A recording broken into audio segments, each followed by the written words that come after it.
Hello friends, मैं हूं अर्जुन। इस वीडियो में बात करेंगे हम वाटर कलर फिगर के बारे में। और मैंने वाटर कलर सिंपल खरीदे हैं, आर्टिस्ट कलर हैं, और जो कि मीडियम के बारे में मैं आपको बाद में बताता हूं।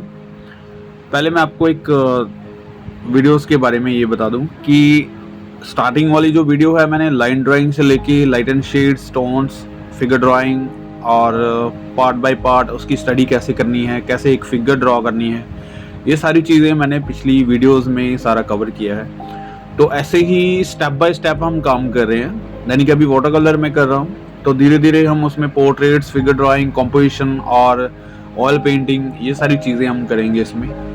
तो मैं कोशिश कर रहा हूँ कि स्टेप बाय स्टेप ही चीज़ें जैसे आती हैं सिलेबस में वैसे ही हम वीडियोस बनाएंगे, वैसे ही हम सिलेबस को कवर करेंगे। तो सबसे पहले मैं आपको मटेरियल के बारे में बता देता हूँ। मैंने स्केचबुक खरीदी है एक छोटी सी, उस पर हम प्रैक्टिस कर सकते हैं। इसमें कॉटन शीट्स होती हैं, उस पर वाटर कलर अच्छे से हो जाते हैं। मतलब ज़्यादा आपको स्टार्टिंग में महंगी शीट यूज़ नहीं करनी।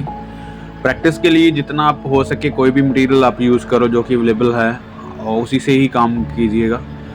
जैसे मैंने ये वाटर कलर खरीदे हैं, वाटर कलर केक खरीदे हैं, तो ट्यूब कलर्स भी हैं, काफ़ी सारे मीडियम मेरे पास पड़े हैं, लेकिन मैं ये इसलिए यूज़ कर रहा हूँ क्योंकि आप सिंपली इसको हैंडल कर सकते हैं। ताकि ज़्यादा जो चीज़ें हैं, ज़्यादा आपके पास मटेरियल है, ज़्यादा आप मटेरियल के बारे में सोचेंगे तो आपका वर्क जो है वहीं पे स्टेबल रहेगा, मटेरियल की तरफ ज़्यादा ध्यान जाता है। तो हम कंफ्यूज हो जाते हैं कि जो मटेरियल अच्छा नहीं है इसलिए काम अच्छा नहीं हो रहा। लेकिन जो भी आपके पास चीज़ है, नॉर्मल पेंसिल है या फिर कोई भी चीज़ है, वहीं से ही स्टार्ट कीजिएगा तो अच्छा रिजल्ट निकल के आएगा जब आपको नॉलेज होगी। तो नॉलेज बहुत ज़रूरी है, प्रैक्टिस बहुत ज़रूरी है इसके लिए। तो अभी बात करते हैं डेमोज़ के बारे में। डेमोज़ में मैंने आज एक फिगर रखी है जो कि थोड़ी सी एक्शन फिगर है, चलता हुआ कोई मैन है, तो इसी को ड्रॉ कर रहा हूँ। उसमें एक चीज़ है, जो भी आप ड्राइंग बना रहे हैं, जो भी आप स्केचिंग करते हैं, आप उसी में एक बार फिल करके देखिएगा वाटर कलर की किस तरीके से होते हैं। मेन चीज़ होती है कि वाटर कलर को आप हैंडल कैसे करते हैं, आपकी टेक्निक क्या है काम करने की, या फिर आप बहुत सारे आर्टिस्ट को देखते हैं कि कैसे काम कर रहा है, किस तरीके से स्ट्रोक लगा रहा है, लेकिन वो हमारी समझ में नहीं आते। आपको रफली पहले मटेरियल के बारे में जानना होगा कि वो किस तरीके से चलता है, कितना उसमें पानी रखना है, कितना उसको थिक रखना है, या फिर कलर्स कितने कितने मिक्स करने हैं, क्या क्या बन रहा है। ये चीज़ें हमारी प्रैक्टिस के ऊपर होती है। जैसे ये मेरे पास शेड्स हैं, कम से कम ये 18 शेड्स होंगे, और उसको मिक्स करके किस कलर में कौन सा कलर मिक्स करके हम कौन सा कलर बना रहे हैं, ये आपकी विजुअल शक्ति है, जो कि आप देख रहे हैं। जितना आपका नज़रिया है उस चीज़ को आप पकड़ना चाहते हैं, वही चीज़ को कलर करने के लिए आप अपने पैलेट पे कलर बनाते हैं। यानी कि जो चीज़ आपको दिख रही है सामने, जो कलर आपको दिख रहा है वही आप बनाने की कोशिश करते हैं। तो पहले तो अपना जो नज़रिया है वो आपने बहुत शार्प रखना है कि कलर कौन सा है, कलर्स को देखने की कोशिश करनी है, कलर्स में कौन सा कलर मिक्स होके कौन सा बन रहा है, ये चीज़ें ऑब्ज़र्व करनी है। यानी कि किसी के बताने से ज़्यादा नहीं चीज़ें पता चलती, मैं आपको सीधा प्रैक्टिकल बता रहा हूँ। क्योंकि अगर मुझे बोलेगा कि 2 कलर्स मिक्स कर लो, रेड एंड ब्लू मिक्स कर लो तो पर्पल ऐसी शेड कुछ बन जाएगी। तो मुझे कैसा पर्पल चाहिए, लाइट चाहिए, डार्क चाहिए, या मिडल चाहिए, या फिर उसमें कोई और कलर होगा, डल चाहिए या फिर ब्राइट चाहिए, ये मुझे पता है, ठीक है। कोई फ़ोन पे बताने वाला मुझे बता सकता है कि ये 2-2 3-3 कलर मिक्स करके ऐसा बन जाता है। लेकिन मैं जो देख पा रहा हूँ, जो मुझे दिख रहा है रेफ़रेंस में या फिर कहीं और से मैं ऑब्ज़र्व कर रहा हूँ कलर्स को, वो नहीं मैं ऐसे पूछ के बना सकता। तो बहुत सारे सवाल ऐसे होते हैं बच्चों के कि कौन सा कलर ऐसे किस कलर्स में मिक्स होके बनता है, तो ऐसा मैं रफली आपको बता सकता हूँ। आपकी कलर पैड जो है वो आपको बता सकती है बेटर मुझसे भी। आप किसी भी कलर में कौन सा कलर मिक्स करके देखिएगा कि बन क्या रहा है, ठीक है। आपकी प्रैक्टिस है, आप एक शीट लगाइएगा और कलर पैड रखिएगा, उसमें 2 कलर्स 3 कलर्स जो भी मास्टर कलर हैं उनको लेके आप कोशिश कीजिएगा कि कलर्स की टोन्स बनाएं, ठीक है। कोई भी कलर बनता है, डोंट वरी, कितने भी शेड बनेंगे वो अलग अलग बनेंगे, ठीक है, कोई सेम तो बनने नहीं वाला। तो जितने भी कलर बन रहे हैं आपकी पैलेट के ऊपर, जितनी भी आपकी प्रैक्टिस हो रही है, वो आपको आने वाले फ्यूचर में जब भी आप काम करेंगे तो आपको नॉलेज रहेगी कि कैसे कैसे कौन सा कलर बन रहा है, ठीक है। तो अपने आप से ही कलर्स बनाने की कोशिश नहीं, कोई भी रेफरेंस लीजिएगा, उसको देख के ट्राई करो कि कैसे करना है, किस तरीके से कितना कलर कौन सा डालना है। तो ये एक प्रैक्टिस होती है नॉर्मली। तो ऐसे मतलब कहीं से पढ़ के या फिर कोई बुक देख के आप कलर पैड नहीं सीख सकते। ये मेरा एक्सपीरियंस है, क्योंकि मैं जो पढ़ा है, मैंने जो किताबों में लिखा है, तो वो कहीं पे ज़्यादा काम नहीं आता। हमें सिर्फ कलर्स की नाम पता चल जाते हैं, शेड्स कौन सा बन रहा है ये पता चल जाता है, लेकिन कौन सा कलर कैसे बन रहा है वो हमें प्रैक्टिकल होके ही पता चलता है। जब हम कलर्स को मिक्स करते हैं या फिर कहीं पे लगाते हैं तो पता चलता है। मैं आपको 2 चीज़ें बताऊंगा अभी। जैसे ये ड्राइंग हो गया, फिगर ड्राइंग, तो यहाँ पे आप कोई भी ड्राइंग बना सकते हैं। अभी हम कलर करके देखते हैं। जैसे अगर मुझे सपोज करो मैंने ब्लू कलर रखना है या फिर उसकी कई शेड्स मैंने ब्लू रखनी है, तो मुझे सिर्फ कलर्स टोन्स पता है कि इसकी लाइट शेड क्या होगी, डार्क क्या होगी। अभी मैंने येलो कलर यूज़ किया है तो ब्राउन कलर में यूज़ कर रहा हूँ सिंपली, ठीक है। तो ये डार्क शेड बन जाएगा इसका।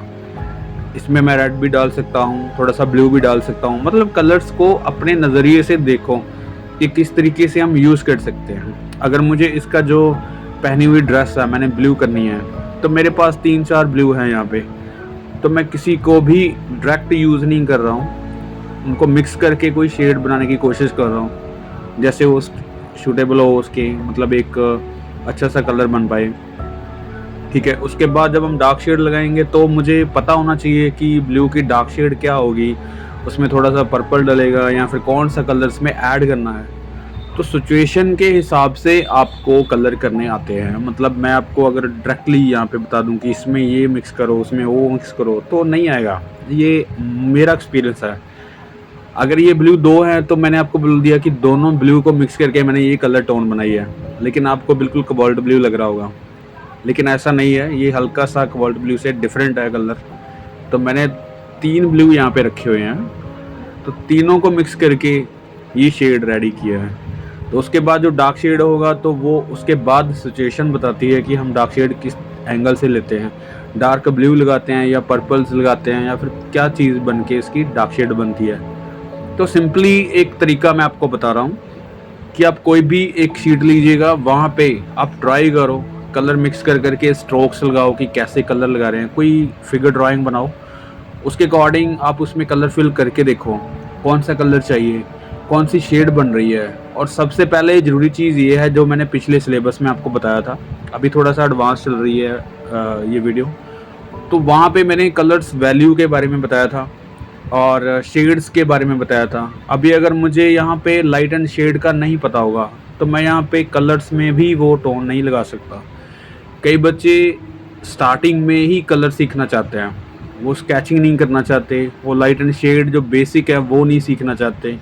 तो मैं उनके लिए बता दूं, अगर मैं यहाँ पे कोई रेफरेंस नहीं देख पा रहा हूँ या फिर कोई ज़्यादा किसी की हेल्प नहीं ले रहा हूँ, तो मुझे अपने तरफ से पता होना चाहिए कि मैं डार्क कहाँ पे करना है, लाइट कहाँ पे करना है।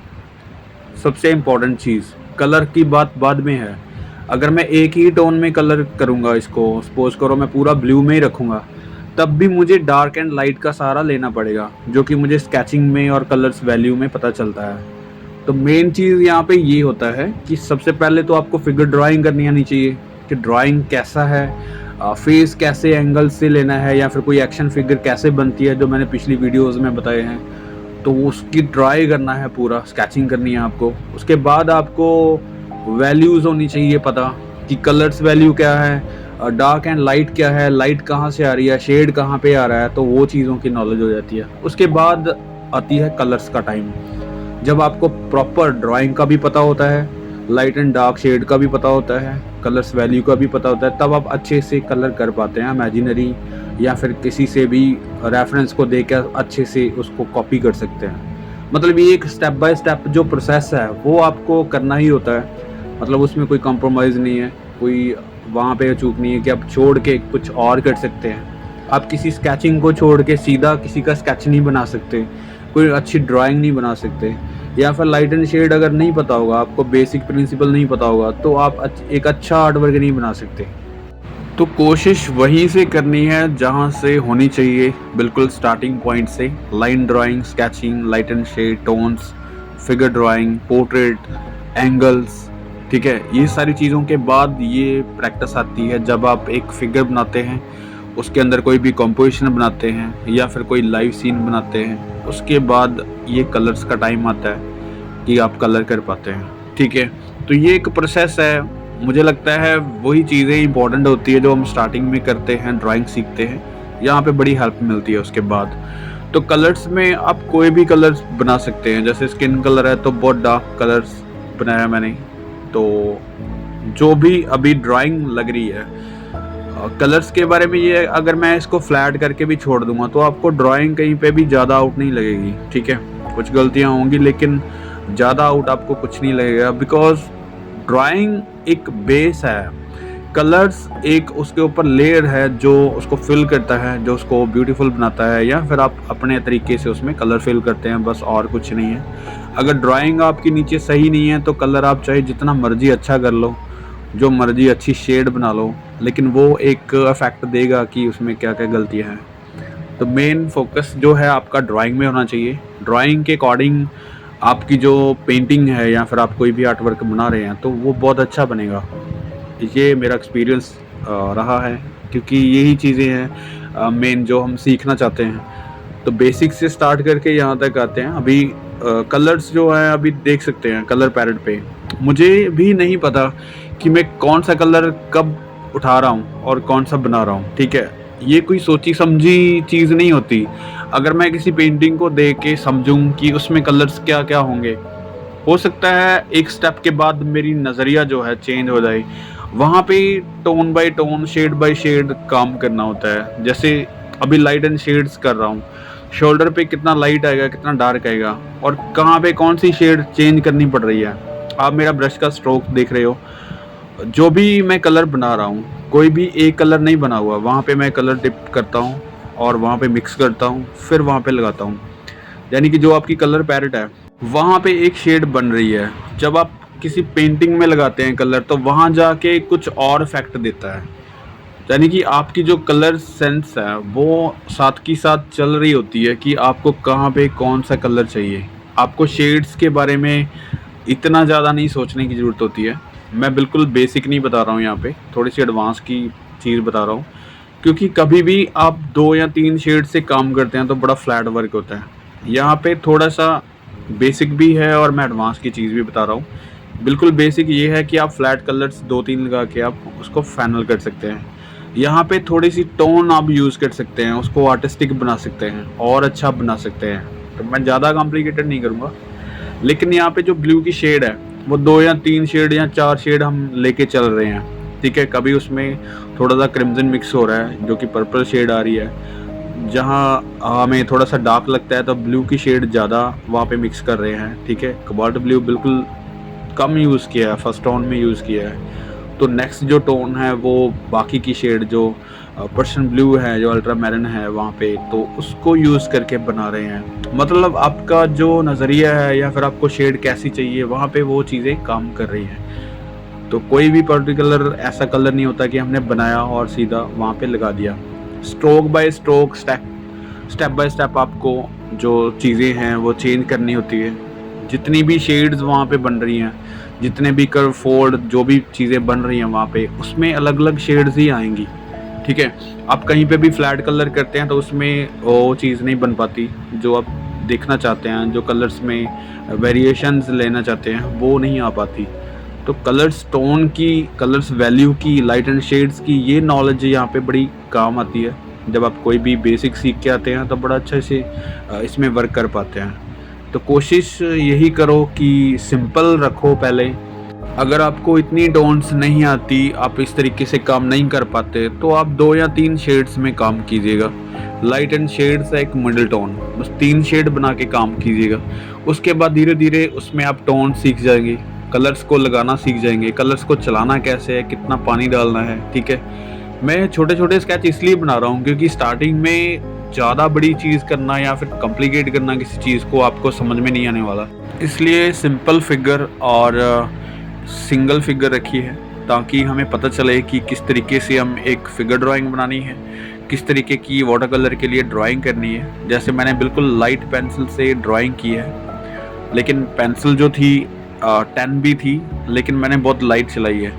तो किसी भी पेंसिल से आप ड्राइंग कर सकते हैं, लेकिन बिल्कुल लाइट कीजिएगा, ताकि आप जब कलर करते हैं तो उसमें उसका इफेक्ट ना आए। जो पेंसिल है आपका, या फिर आप चारकोल से कर रहे हैं तो उसका कोई इफेक्ट ना आए। इतने स्मॉल स्मॉल स्केच इसलिए बनाने हैं क्योंकि प्रैक्टिस के लिए ये ज़रूरी है। 15-20 मिनट में एक स्केच होना चाहिए। अगर आप बहुत जल्दबाजी कर रहे हैं तो आप नहीं सीख पाएंगे।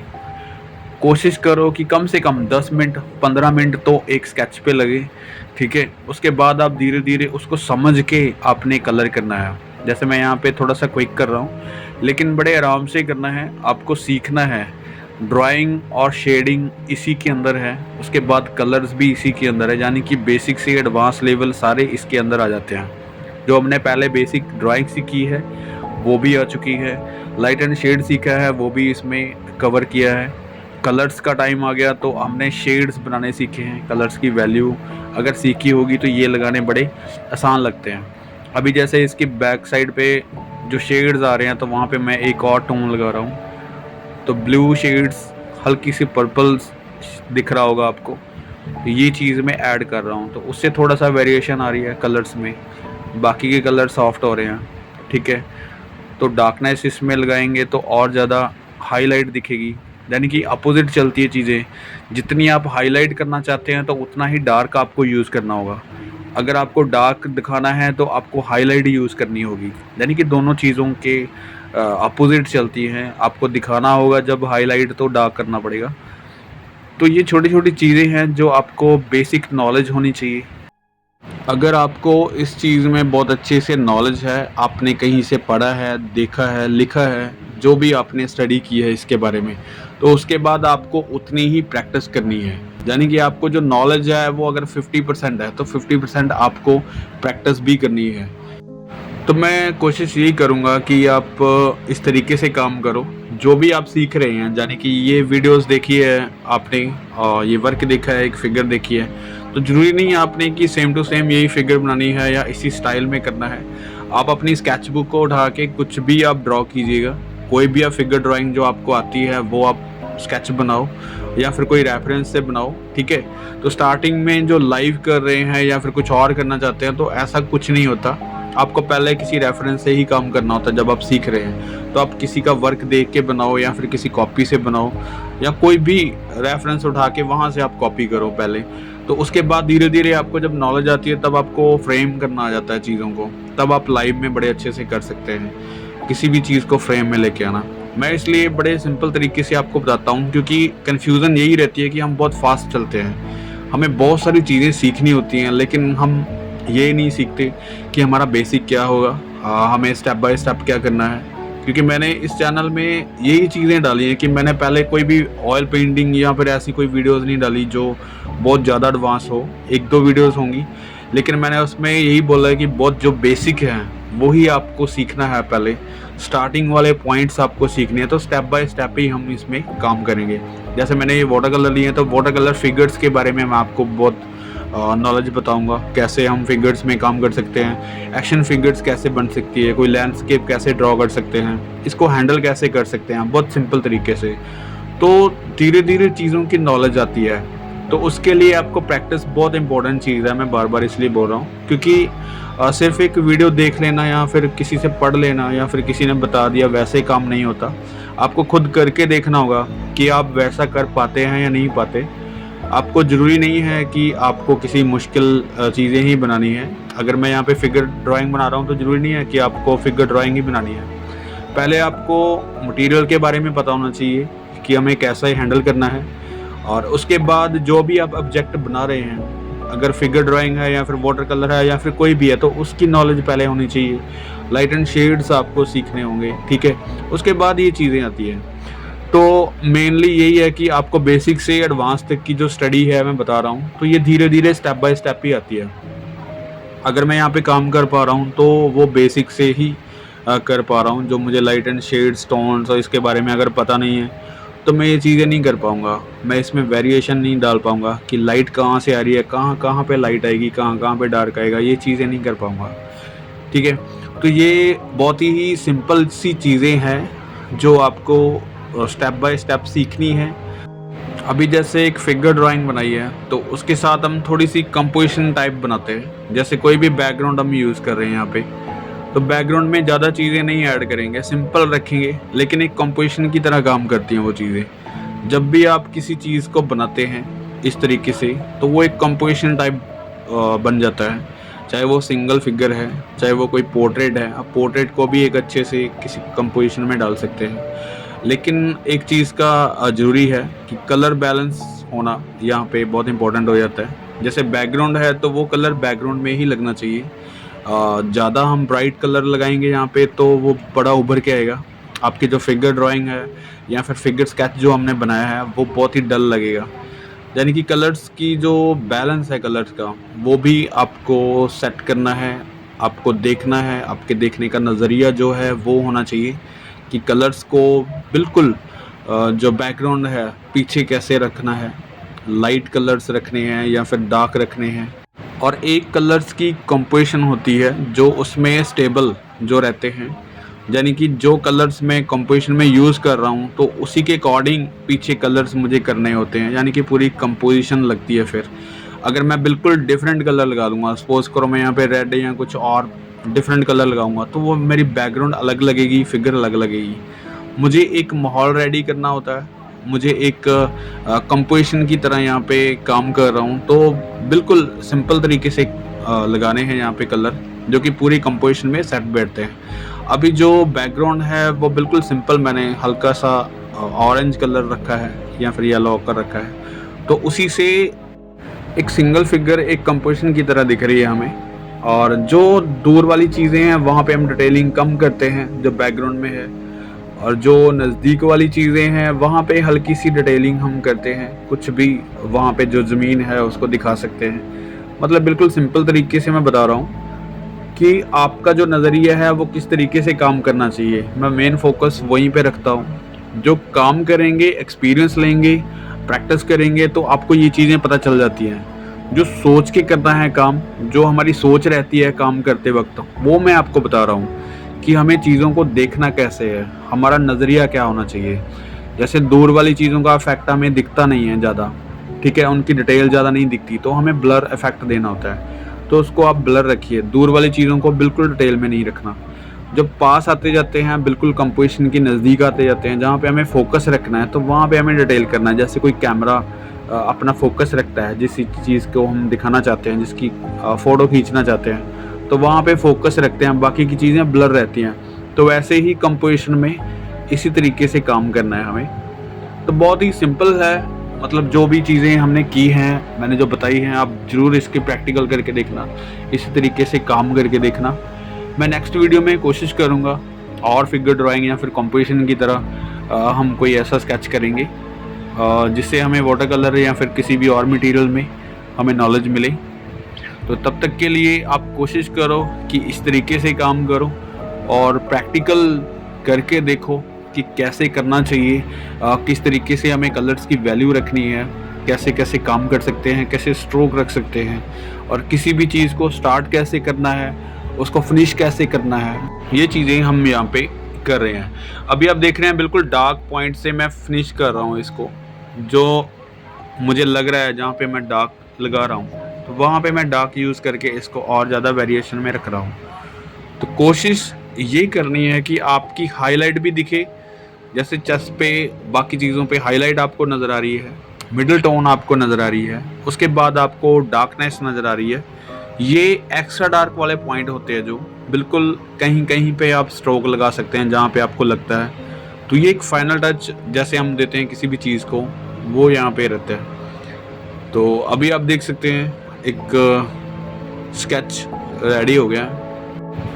तो वीडियोस काफ़ी लंबी हो जाती है जब हम स्टेप बाय स्टेप सीखते हैं या फिर इसके बारे में बात करते हैं। तो जो बच्चे अच्छे से सीखना चाहते हैं तो उनके लिए ज़रूरी है वीडियो रियल टाइम हो, यानी कि पता चले कि हमने इसमें किया क्या है, कैसे किया है, सारी चीज़ों की नॉलेज हो। फास्ट फॉरवर्ड में आपको नहीं पता चलता कि कैसे बनाया है, क्या किया है। Thank you so much for watching this video.